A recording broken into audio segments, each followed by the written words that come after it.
Binitay na si Joselito Zabanta, ang OFW sa Saudi Arabia na nakapatay sa kanyang landlord noong 2010. Hindi na kumpleto ang hinihinging blood money na nasa 48 million pesos. Hiling ng kanyang pamilya, maiuwi man lang sa bansa ang mga labi nito. Pero kahit ito, malabo raw mapagbigyan. Umaaksyon si Jen Calimon.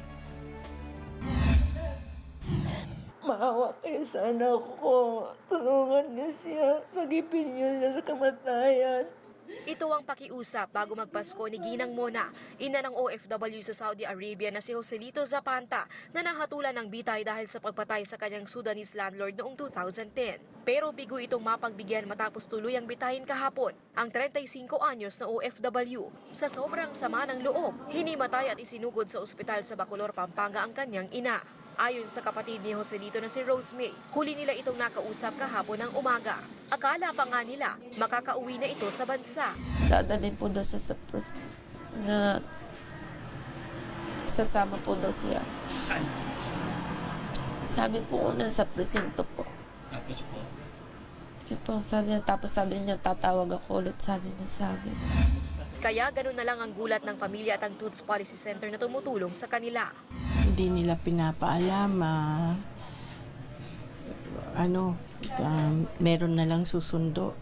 So, tama yung sinabi ni Rosemary, maski si Joselito, hindi rin naman niya masasabi kung saan siya papunta.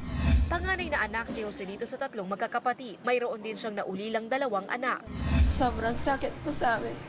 Lalo na po sa 2 niyang anak. Kanina, kausap ko yung 2, yung anak niya panganay.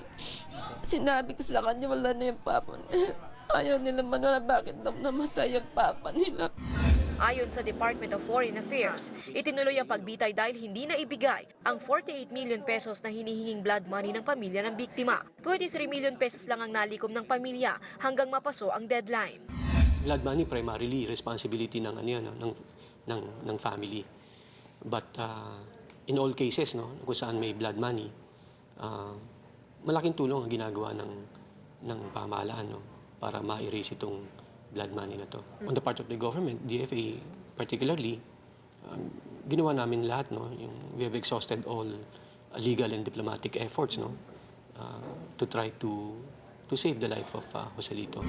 Para naman kay Susan Ople, ngayong hindi na nagamit ang nalikom na pera na pantubos kay Joselito, dapat ay ibigay na lang ito sa kanyang mga naulila. Dahil nagpa-convert sa relihiyong Islam si Joselito, kaagad din siyang inilibing. Kaya kabilang sa mga tinitingnang tulong ng DFA para sa pamilya, ay madala sila sa Saudi Arabia para mabisita ang puntod ng OFW. Pero ang pamilya Zabanta, umaasa pa rin na maiuuwi sa bansa ang mga labi ng kaanak. Umaaksyon, Jen Calimon, News 5. Be sure to come back. News 5 everywhere. Copyright 2015.